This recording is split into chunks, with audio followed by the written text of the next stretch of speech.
the bottom is going to another video review, and today we're going to be taking a look at something I've wanted for a very long time. Not just a G1 Galvatron, but a G1 Galvatron in the actual animated color correct scheme. Fantastic looking.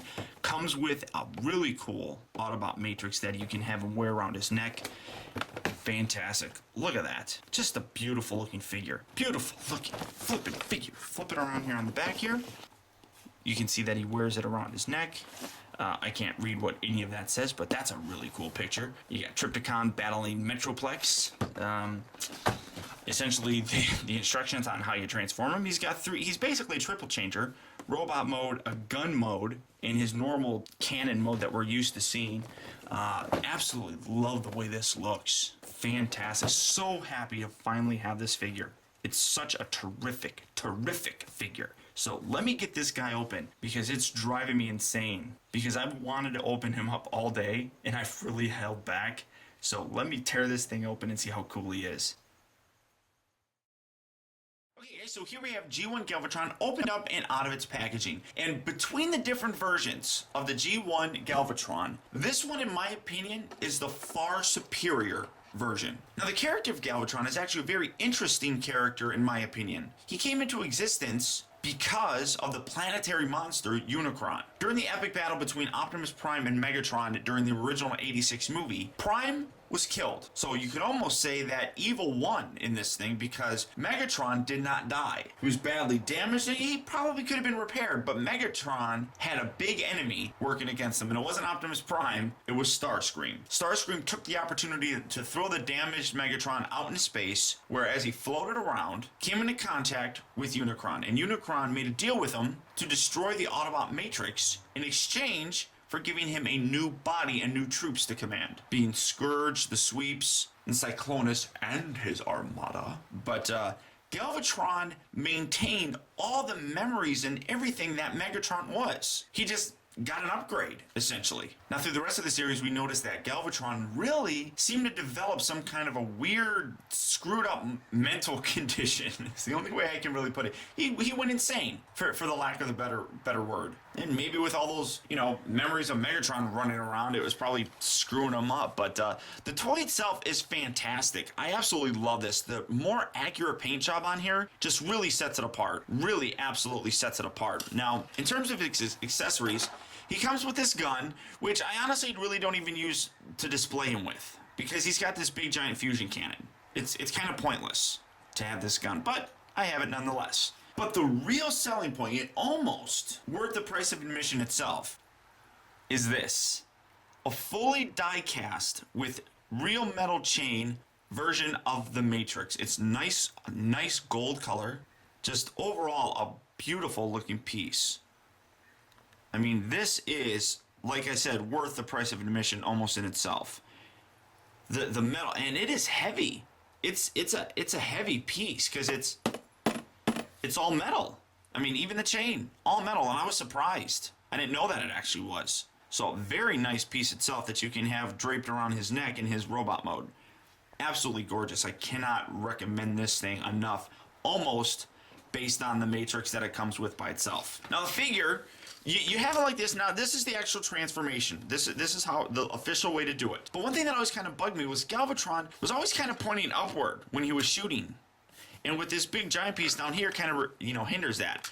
I'll occasionally rotate it around like this, kind of bend this back so that they're angled the proper way. And now he's kind of pointing upward, which I like a little bit more. And then I'll put that up just to kind of give that depth that this little bit has. Because in the actual cartoon, this little nub was a lot longer. So it just seems to work better. For me, anyhow. It's all personal preference.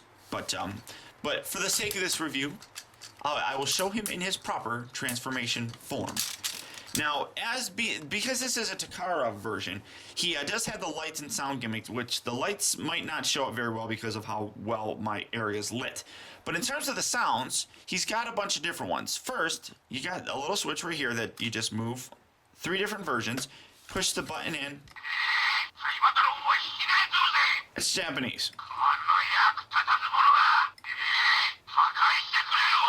I think there's 4 ones, and this next one should be the last saying. And I don't know if you can even see it, but there's a light inside there that's lighting up. So that's one. So there's 4 different phrases that he says that I don't know what they say. Switching the switch to the middle, you push the button and you get the transformation sound. Very nice. Final switch is his cannon sound, which is a much better sound than the whiny Hasbro one that was out. Just absolutely terrible. Now he does have a gun mode, which basically it's, here you go. Here's this gun mode. And then you got a little trigger. And you shoot it, but I don't care about the gun mode. That's stupid.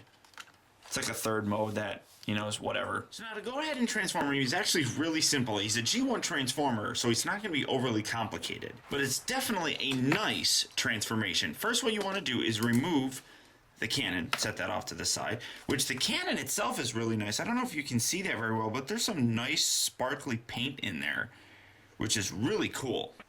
Come around here to the figure, you want to first rotate the waist like so.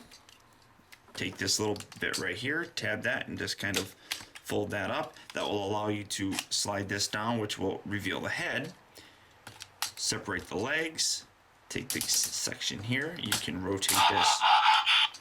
Well, he doesn't normally make transformation sounds, but I pushed his button. That was just pretty well timed. Fold that out like so. Fold out his little feet.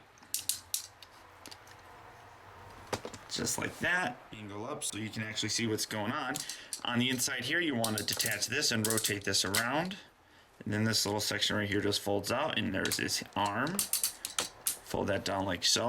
Do the same on the other side. Now, you can do this one of 2 ways. You have it like that, then you can take these, fold these up. You can leave him like this, which will have him be a little bit more of a stubby transformer, or you can extend his legs and make him a much bigger transformer that now you really can't see. Then you have this accessory right here. You take this, take that, you plug that in there, and you come around here to the side, and that clips onto the side of his arm like so. And here you have Galvatron in his robot mode. Now again, one of the coolest aspects of this figure is the fact that he comes with his own matrix. And with it being metal and a chain, it's not going to wear off. You put it around his neck, and you have the animated movie version of Galvatron. It's just absolutely fantastic looking. I absolutely love this figure. It is so freaking cool. Without a shadow of a doubt, one of the coolest G1 figures in my entire collection. Without a doubt. Now, one thing that has actually caused me to have a little bit of concern, because this is metal, if you pick it up, and as you can see, and I'm doing it now, and I really don't want to do it, but it moves, and I don't want it to scrape this really nice painted on Decepticon logo right there. So I'm kind of concerned about it, but I mean, if you don't move it around, I suppose it's not going to have much of a problem. But that just looks fantastic. It's just so fantastic. I'm going to take that off now. And again, he does have his gun that if you wanted to have him dual wielding weapons, there you go. You have Megatron, or you have Galvatron with his gun.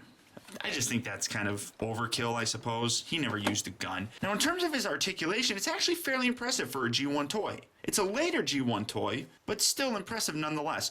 Nothing goes on with the head, but the arms will rotate out.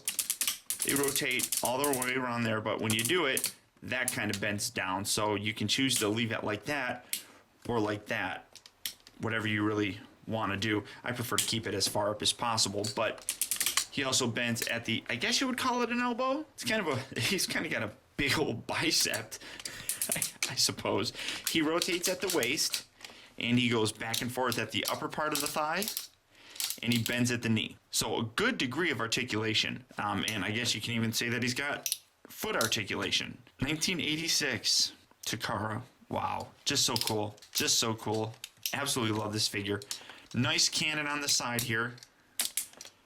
Beautiful looking, just beautiful looking. It doesn't light up now because the actual light up feature is inside the top of his head. So, but he does still maintain the sounds and everything, and the eyes actually do light up. So I'm going to zoom in kind of here.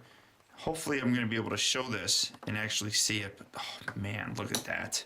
That's Galvatron. So now when you push the button, you can kind of see it light up in there. Maybe it's Yeah, you can see it a little bit better there. So I'm just going to zoom back. So he's got his transformation sound, which still works. And then you have to flip the switch and you got the cannon.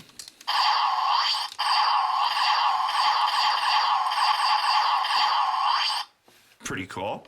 Or you can have him screaming at you in Japanese.